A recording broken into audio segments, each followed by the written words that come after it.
Hello guys, welcome back to our channel. आज की hello guys, এই মুখটা কেমন টাক টাক লাগছে, এই চুলগুলো গাইস আমার লকগুলো বার করতে হবে। লকগুলো পাকামি মেরে আমি একসঙ্গে কেটেছি। লকটা চাপে রেখে কি করতে পারছি গাইস, আমরা এখন মেমারি পড়তে আছি। আজকে শুক্রবার, আর আমাদের মৌমিতা ম্যাম মানে নিউট্রিশনের ম্যাম আসেনি, তো রয়েন্দাদের বাড়ি থেকেই আমি ব্লগটা শুরু করছি। গাইস গাইস আজকে এত মজা হচ্ছে, এরা এসছে বলে আমার বাড়িটা মানে ভর্তি ভর্তি লাগছে গাইস। আর আমরা তো জয়েন্ট ফ্যামিলি, আমাদের বাড়ি সবসময় ভর্তি ভর্তি থাকে, কিন্তু আমার খালি বাড়ি ভালো লাগে, মানে আমার একা থাকতে ভালো লাগে। কিন্তু যাই না, আমার বাড়িতে যাদের যেটা থাকে না তারা সেটা পছন্দ করে। গাইস এই খেপাই বুঝবে যখন তারা তো জয়েন্ট ফ্যামিলিতে বিয়ে দেবো। আমি এমন ফ্যামিলিতে বিয়ে করবো যে বাড়িতে একটা ছেলে। আর তুমি বাবু? আমিও তাই। না এরকম এবার বাস আছে তো। Guys, welcome back to my channel. আমি অনেকদিন ব্লগ শুরু করিনি। কালকে তোমাদের একটা ঘটনা বলার আছে, আমি এর সামনে একটা ভিডিও দেবো তোমাদের। একটা কালকের ঘটনাটা আমি পরিষ্কার করে বলি। কালকে আমরা মেমারি গিয়েছিলাম। সুরজিৎ স্যার না, সুকল্যাণ স্যারের কাছে পড়া ছিল বিকেলবেলা। দুটো পড়া ছিল, প্রথমে বায়োলজি ছিল, তারপর নিউট্রিশন ছিল। বাড়ি আসতে আসতে আমরা গেলাম, তখন কালকে স্কুলে মৌমিতা ম্যাম আসেনি, তাই আমরা ছুটি নিয়ে 4টার সময় চলে এসেছি। দিয়ে আমরা গেছি যেমন দিল্লি যেমন যায় সবাই গেছি। পারভিন আর রমা আমাদের বাড়ি ছিল। রমা ব্লগটাকে শুরু করেছিল, দিয়ে আর কন্টিনিউ করিনি, ওই জন্য আমার এই ব্লগটা আজকে করা। সো দিয়ে কালকে আমরা মেমারি যাই 3 জনা। দিয়ে আমি বলছি তাহলে স্যার পড়াবে না, তাহলে একটু ঘুরে আসি সব। ঠিক আছে, ঘুরতে যাবো, স্টাইল বাজার যাবো। পারভিন একবার বাজার কলকাতায় গেছিলো, কিছু কেনা ছিল, দিয়ে ওর পছন্দ হয়নি, দিয়ে বলে তাহলে স্টাইল বাজার চলে। যে হ্যাঁ চল, নাহলে দেরি হয়ে যাবে, আবার সন্ধ্যার মধ্যে বাড়িয়ে চলে আসতে হবে। তো স্টাইল বাজার যাওয়া হয়। স্টাইল বাজারটা আমি আগে যখন গিয়েছিলাম আমার বাবার সাথে গেছি। যে বাবা না মন্টু বস্ত্রালয়ের পাশ দিয়ে নিয়ে গেছে, এইটুকু আমার মনে আছে। অনেক দিন আগে গেছি, প্রায় 2 বছর আগে কি 1 বছর আগে, 2 বছর না হবে না, মানে 1 বছর আগে 8 বছর মনে গেছিলাম। দিয়ে যে মন্টু বস্ত্রালয়ের পাশ দিয়ে তো যায়, তো কোথা দিয়ে যায় আমি ঠিক জানি না, তবু মন্টু বস্ত্রালয়ের পাশ দিয়ে যায়। ঠিক আছে, যে আমরা তারকেশ্বর লাইনে যাই। তারকেশ্বর লাইনে যেতে যেতে অনেক দূর চলে গেছি। একটা ভিভো আকাশ ভবন না কি ছিল, যে কিছু একটা ছিল, দিয়ে ওখানে অবধি চলে যায়। তাহলে এত দূর তো স্টাইল বাজার নয়, স্টাইল বাজার তো মানে মিনিমাম আমাদের হাঁটার মধ্যে থাকবে। ঠিক আছে, আমরা ওপারে গেছি, ওপার থেকে আবার হেঁটে গেছি।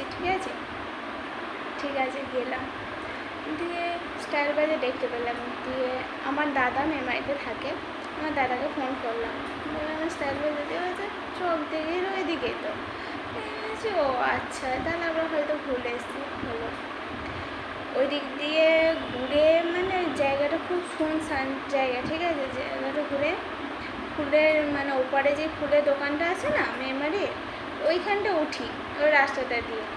আমি বলছি তাহলে আবার অতটা হাঁটতে হবে, আবার যেতে হবে। ঠিক আছে, এই চেপসিটা পার করে সোজা যায়, তখন আবার বর্ধমান লাইনে আমরা ঢুকে যাই। আমাদের এতটাই গর্ধব, লোকেশান দেখলেও আমরা সেটা বুঝতে পারিনি। ঠিক আছে, দিয়ে আমরা বর্ধমান লাইনের দিকে যাই।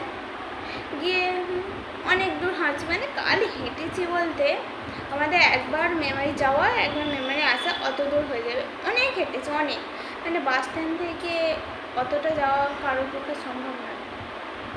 হাঁটলাম, দিয়ে হেঁটে যাচ্ছে।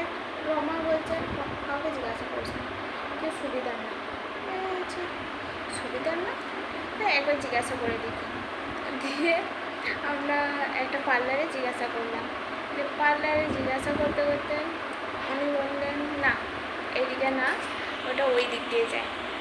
বলেছি 2বার হয়েছে। আমাদের হাঁটার ক্ষমতা নেই, খিদে খুব পেয়েছে, সেই টিফিন খেয়েছি। কিচ্ছু খাওয়া হয়নি। দিয়ে আমি বলছি তাহলে আমাদের মেমারি স্টেশনে একটা ফুচকা বসে, ওই ফুচকাটা খুব ভালো করে, শুনেছি আমি যা। তো ফুচকা খাবি চ। দিয়ে আমার বলছে ফুচকা খাবি চ, অন্য কিছু খাবি চ। মানে পারবি না বললে যে অন্য কিছু খাবি চ। বললে তাহলে চ মোমো খাওয়া যায়। মোমো খেতে আবার সেই দুটো মেমারিতে দুটো মূর্তি আছে, ওইখানে যাওয়া হয়েছে। পারভিন স্মার্ট বাজারে দরকার ছিল, স্মার্ট বাজারে যাওয়া হয়নি। স্মার্ট বাজারে দরকার আছে, স্মার্ট বাজারে যেতেই হবে। হয়ে গেল সন্ধ্যা, ওখানে মোমো খেয়ে টিয়ে তারপর যাই আমরা। তারপর দেখি সন্ধ্যা হয়ে গেছে, অত আর সময় নেই, তাহলে বাড়ি চলে যাই। বাড়ি গিয়ে দেখি, মানে বাড়িও যাইনি, বাস স্ট্যান্ডে এসে দেখি 6:20 বাজছে। দিয়ে দুটো বাস ছিল, এবার আমরা বাসে আসবো, টোটোতেও আছি, বাসে বেশি আসি। দিয়ে বাসে আসবো, কি বাসের ড্রাইভার বলছে 6:40-এ ছাড়বে। আমরা উঠে বসি, ঠিক আছে 6:40 তো বাজবে, চলে যাবো। বাসটা এত পরিমাণে ভিড় হয়, এত পরিমাণেই ভিড় হয়েছিল, আমরা নামতে পারছিলাম না। হলো বাসের পেছনে কন্ডাক্টর থাকা উচিত, কারণ একেই ছোটো বাস, প্রচণ্ড ভিড়, যাবো কী করে সামনে। পারভিন নামবে কেষ্টপুরে, ওর যেটা সময় লাগবে, সমস্যার বিষয়। আমরা বলছি তাহলে সামনের দিকেই চ। তখন বাস ছেড়ে দিয়েছে, দিয়ে আমরা সামনের দিকে যাই, গেছি। বলছে তোমরা তো পেছনেই থাকতে পারতে, সামনে আসতে গেলে কেন?